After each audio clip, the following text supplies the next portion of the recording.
Supreme court ಮಾಡಿ ಅಂತ ಹೇಳಿದ್ರೆ ಅದಕ್ಕೆ ಸಾಮಾಜಿಕ ಕಳಕಳಿ ಇದೆ. ನ್ಯಾಯಮೂರ್ತಿ ನಾಗಮೋಹನ್ ದಾಸ್ ಅವರು ನಿಮ್ಮ ಹತ್ರ ಒಂದೇ ಒಂದು ನಯ ಪೈಸೆ ಮುಟ್ದಂಗೆ ಸಾಮಾಜಿಕ ಕಳಕಳಿ ಇತ್ತು.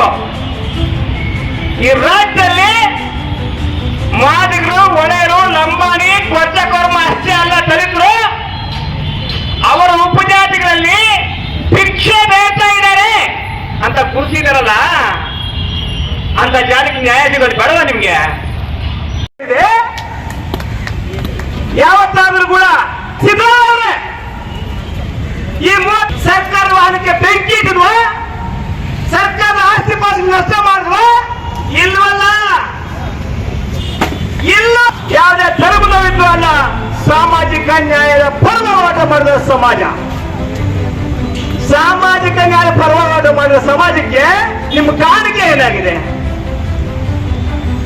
ನೀವೇ ಚಿತ್ರದುರ್ಗ ನಮ್ಮ ಪಕ್ಷ ಪ್ರಣಾಳಿಕೆಯಲ್ಲಿ ಸೇರಿಸಿಕೊಂಡಿದೆ. ಒಳ ಮೀಸಲಾತಿ ವರ್ಗೀಕರಣ ವಿಷಯ ಮೊಟ್ಟ ಮೊದಲ ಅಸೆಂಬ್ಲಿಯಲ್ಲೇ ಮಾಡ್ತೀನಿ ಅಂತ ಹೇಳಿದ ಮಾನ್ಯ ಮುಖ್ಯಮಂತ್ರಿ ಸಿದ್ದರಾಮಯ್ಯ ಸಾಹೇಬ್ರೆ, ನೀವೇ ಹೇಳಿದ್ದು, ಬೇರೆಯವರಲ್ಲ. ನೀವೇ ಹೇಳಿದ್ದು ಮಾಡ್ತೀವಿ ಅಂತ ಹೇಳ್ತವ್ರು ನೀವು.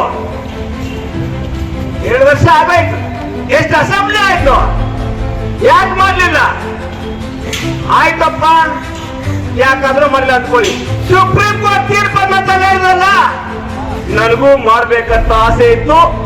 ಈಗ ಸುಪ್ರೀಂ ಕೋರ್ಟ್ ತೀರ್ಪು ಬಂದಿದ್ದೆ, ಇನ್ಯಾರು ತಡೆಯಕ್ಕಾಗಲ್ಲ ಕಂಡ್ರು. ಶಿರೋ ಹೋಗಾಗುತ್ತೋ ಅಂತ ಹೇಳಿದ್ರು. ನೀವು ಹೆಸರಿಟ್ಟು ಕರೆದ್ರು ಸ್ವಾಮಿ ನೀವು. ಮತ್ತೆ ಏನು ಪ್ರಯೋಜನ? 1 ವರ್ಷ ಆಗೋಯ್ತಲ್ಲ, ಇವತ್ತು 11ನೇ ದಿನ ಇದು. ನಮ್ಮ ಸಮಾಜಕ್ಕೆ ಆಗ್ತಾರೆ ಅನ್ಯಾಯ. ನಿಮ್ಗೆ ಗೊತ್ತಲ್ವಾ? ಎದುರಿಗೆ ಬಂದಾಗ ಪ್ರೀತಿಯಿಂದ ಅನ್ಯಾಯ ಕರ್ಕೊಂಡ್ರ ನಿಮ್ಗೆ ನಾನು ನ್ಯಾಯ ಕೊಟ್ಟೇ ಕೊಡ್ತೀನಿ. ಯಾರು ಕಾಲಾಗಲ್ಲ. ಈ ವರ್ಷ ಈ ಸಿದ್ದರಾಮಯ್ಯನ ಮಾತ್ರ ಆಗುತ್ತೆ ಒಳ ಮೀಸಲಾತಿ ಮಾಡೋದಂತ ನೀವು ನ್ಯಾಯವಾಗಿ ಹೇಳ್ತೀವಿ. ನಾವು ಎದುರಿಗೆ ಬಂದಾಗ ಅಲ್ಲಿ ತೀರ್ಮಾನ ತಗೊಳಕ್ಕೆ ಏನಾಗಿದೆ ಸ್ವಾಮಿ? ರಿಪೋರ್ಟ್ ಬಂದ ತಕ್ಷಣ ನಿಮ್ದೇ ಪವರ್, ನೀವೇ ಸುಪ್ರೀಂ, ಈ ರಾಜ್ಯದ ಮುಖ್ಯಮಂತ್ರಿ ನೀವೇ. ಭಯನಾ ನಿಮಗೆ? ಅವ್ರ ಸಚಿವ ಜಾಸ್ತಿ ಇದ್ರೆ ನನ್ನ ಅಲ್ಲಾಡಿಸ್ತಾನ ಭಯನ? ಚರಿತ್ರೆ ಇಟ್ಕೊಂಡ್ರೆ ಈ ಸಮಾಜ ನಮ್ದವ್ರನ್ನ ಯಾರು ಕೈ ಬಿಟ್ಟಿಲ್ಲ. ನಾವು ನಮ್ಮ ಜೊತೆಗೆ ನಮ್ಮ ಉಪಜಾತಿಗಳು, ನಾವು ಕೇವಲ ಒಂದೇ ಒಂದು ಜಾತಿಗೋಸ್ಕರ ಹೋರಾಟ ಮಾಡ್ತಾರಲ್ಲ. 101 ಜಾತಿಯಲ್ಲಿ ಯಾರಿಗೆ ಅನ್ಯಾಯ ಆಗಿದೆ, ಅದು ಸಿಂಧರಾಗಿರ್ಬೋದು, ತತ್ವರಾಗಿರ್ಬೋದು, ಮಾನದಾಸರಾಗಿರ್ಬೋದು, ಪರ್ಯಾಗಿರ್ಬೋದು, ಇನ್ನು ಯಾವುದೇ ಜಾತಿಗೆ ಅನ್ಯಾಯ ಆಗಿಲ್ಲ ಕೂಡ ಅವ್ರಿಗೆ ಪರವಾಗಿದ್ದೀವಿ ನಾವು. ಹಂಗಾಗಿ ಈ 101 ಜಾತಿಗಳು ನಮ್ಮನ್ನ ಪ್ರೀತಿ ಮಾಡ್ತವೆ, ನಮ್ಮನ್ನ ಒಪ್ಪುಗೊಳ್ತವೆ. ಅಲ್ಲಿರಲ್ಲೇ ನಮ್ ಕೆಲಸ ಏನು, ನಮ್ ಕಸರೇನು? ನಮ್ಮ ಬಹಳ ಜನ ಅಲಮಾರಿಗಳನ್ನ ತಗೊಂಡೋಗಿ 1% ಸೇರಿಸ್ಬಿಡೋರು. ಆಮೇಲೆ ಸೆನ್ಸಸ್ ಮಾಡೋಕ್ಕಾಗಿಲ್ಲ ನಾವು ಅಂತಂದು ಕೇಳೋರು ನಾಗಮೋಹನ್ ದಾಸ್ ಅವ್ರದ್ದು ಕೂಡ ಸೆನ್ಸಸ್ ವಿಚಾರದಲ್ಲಿ ಬಹಳಷ್ಟು ಕಠಿಣವಾದ ನಿರ್ಧಾರಗಳು ತಗೊಳಕ್ ಆಗಲಿಲ್ಲ ಅವ್ರ ಕೈಯಲ್ಲಿ. BBMP-ನವರು ಯದ್ವಾದ ಅಥವಾ ಅವ್ರಿಗೆ ಇಷ್ಟ ಬಂದಂಗೆ ನಡ್ಕೊಂಡ್ರು. ನಾವೆಲ್ಲ ಸ್ವಲ್ಪ ಟೈಟ್ ಆದ್ಮೇಲೆ ಆ ಇಡೀ 7 to 8% ಬೆಂಗಳೂರಲ್ಲಿ ಪಾಪ್ಯುಲೇಷನ್ ರೈಸ್ ಮಾಡಿದ್ವಿ ನಾವು ಸೆನ್ಸಸ್ನ ಮಾಡೋ ಕಾಲಕ್ಕೆ. ಆ ಸೆನ್ಸಸ್ ಟೈಮಲ್ಲಿ ಬಿಟ್ರೆ ಹಗಲು ರಾತ್ರಿ ಓಡಾಡಿದ್ದೀವಿ. ನಮ್ಮ ನಂಜಪ್ಪರಿಗೆಲ್ಲ ಗೊತ್ತು ಚೆನ್ನಾಗಿ. ಹಗಲು ರಾತ್ರಿ ಸ್ಲಮ್ಗಳು ಕೂಡ ರಾಜಕಾರಣಿಗಳು ಮತ್ತೆ ಸಂಘಟನೆಕಾರರು, ಹೋರಾಟಗಾರರು, ಹಿರಿಯರು ಎಲ್ಲರೂ ಕೂಡ ಒಟ್ಟಾಗಿ ಸೇರಿದ್ವಿ. ಎಲ್ಲರೂ ಸೇರಿ ಒಂದು ತೀರ್ಮಾನ ತಗೊಂಡ್ವಿ.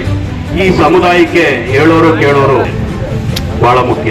ಅಂತಿಮವಾಗಿರ್ತಕ್ಕಂಥವ್ರು ಈ ಸಮುದಾಯದ ಹೋರಾಟವನ್ನು ಹೆಂಗ್ ನಡೆಸ್ಕೊಂಡು ಹೋಗ್ಬೇಕು ಅನ್ನೋದು ಕೂಡ ತೀರ್ಮಾನ ತಗೋಬೇಕು. ಏನಾಗುತ್ತೆ ಅಂದ್ರೆ ಈ ಸಮುದಾಯದ ಹೆಸರಿನಲ್ಲಿ, ಹೋರಾಟದ ಹೆಸರಿನಲ್ಲಿ ಸಾಮೂಹಿಕ ನಾಯಕತ್ವ ಅಂತ ಹೇಳಿ ಇಂಡಿವಿಜುವಲ್ ನಾಯಕತ್ವ ಮಾಡ್ತಾರೆ, ಒಕ್ಕೂಟ ಅಂತ ಹೇಳಿ ಇಂಡಿವಿಜುವಲ್ ಸಂಘಟನೆ ಮಾಡ್ತಾರೆ ಎಲ್ಲರೂ ಕೂಡ. ಅದಾದ್ಮೇಲೆ ಸಮುದಾಯದ ಹೆಸರಿನಲ್ಲಿ ಅಂತ ಹೇಳ್ಬಿಟ್ಟು ಯಾರನ್ನ ಬೇಕಾದ್ರೆ ಬೈಕಂತ ಇರ್ತಾರೆ, ಹೇಳೋರೆಲ್ಲ ಕೇಳೋರು. ಇಂಥ ಪರಿಸ್ಥಿತಿ ಯಾಕೆ ಬೇಕು ನಮ್ಗೆ? ಈಗಲೂ ಕೂಡ ಆಮೇಲೆ ಹಿನ್ನಡೆ ಸಾಧಿಸಿದ್ದಾರೆ ಪ್ರತಿಯೊಬ್ಬ ಈ ಕಮಿಟಿಯಲ್ಲಿ. ಎಲ್ಲರೂ ಕೂಡ ಇದು ಸ್ವಾಭಿಮಾನಯುತವಾದ ಹೋರಾಟ ಇಲ್ಲಿಂದ ಪ್ರಾರಂಭ ಆಗುತ್ತೆ. ಏನೇ ಡಿಸಿಷನ್ ಮಾಡಬೇಕಾದ್ರೂ ಎಲ್ಲರೂ ಕೂಡ ಒಟ್ಟಾಗಿ ಸೇರಿ ಪ್ರಗತಿ ಪರವಾಗಿ ಆಲೋಚನೆ ಮಾಡಿ, ಚಿಂತನೆ ಮಾಡಿ ಗಟ್ಟಿಯಾದ ನಿರ್ಧಾರಗಳನ್ನ ಕೈಗೊಳ್ಳಬೇಕು.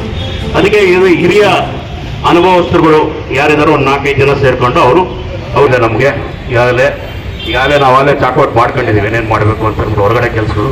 ಅದಕ್ಕೂ ಕೂಡ ಹೋಯ್ತು ಇವ್ರ ಆಟ. ಆಗ ನಾವು ಮತ್ತೆ ಜೋರಾದು ನಮ್ಮ ನೋವಿಗೆ. ಆಗ ಹೌದಪ್ಪ ಮಾಡ್ತೀವಿ, 340 ವಿಧಿ ಇಲ್ಲ, ತಡೀದಿಲ್ಲ, ಅದು ಆರ್ಟಿಕಲ್ ತಡೀತಾ ಇಲ್ಲ, ನಾವು ಮಾಡ್ತೀವಿ ಅಂತ ಸಮಾಧಾನ ಪಡಿಸಿದ್ರು.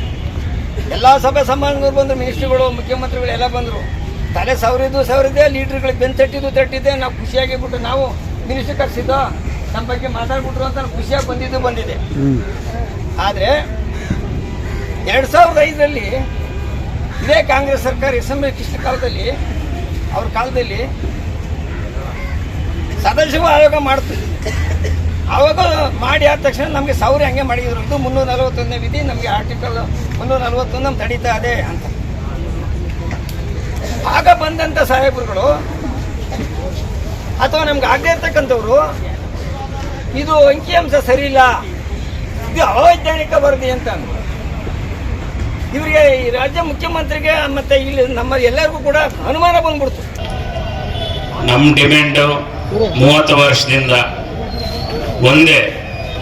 ಈಗ ನೀವು ಒಳ ಮೀಸಲಾತಿ ಇನ್ನು ಕೂಡಲಿರುವಂತಹ ಪಾರ್ಲಿಮೆಂಟ್ ಭವನ ಕೇಳಲಿಲ್ಲ, ಅಥವಾ ಇತರೆ ಏನೇನು RBI ಅವು ಇವು ಏನೇನು ಬರ್ತೇವೆ ಯಾವೂ ಕೇಳಲಿಲ್ಲ. ನಾವು ಬಾಬಾ ಸಾಹೇಬ್ ಅಂಬೇಡ್ಕರ್ ಅವರು ಸಂವಿಧಾನದಲ್ಲಿ ಯಾವ ರೀತಿ ಇದೆ ಅದೇ ರೀತಿಯಾಗಿ ಆ OBC ಸಮುದಾಯಗಳಲ್ಲಿ ಹೆಂಗ್ ವಿಭಾಗ ಮಾಡಿದಿರಿ. ನಮ್ಮದ್ರಲ್ಲಿ SC ಯಲ್ಲಿ ಈಗ ಪ್ರೆಸೆಂಟ್ 15, ಆಕ್ಚುಲಿ 17 ಅಂತಿದೆ. ಅದು ಇನ್ನ ಸೆಂಟ್ರಲ್ ಗವರ್ನಮೆಂಟ್ ಅಲ್ಲಿ ಬಿಲ್ ಆಗಿ ಅದು ಪಾಸ್ ಆದ್ರೆ ಮಾತ್ರ 17 ಆಗುತ್ತೆ.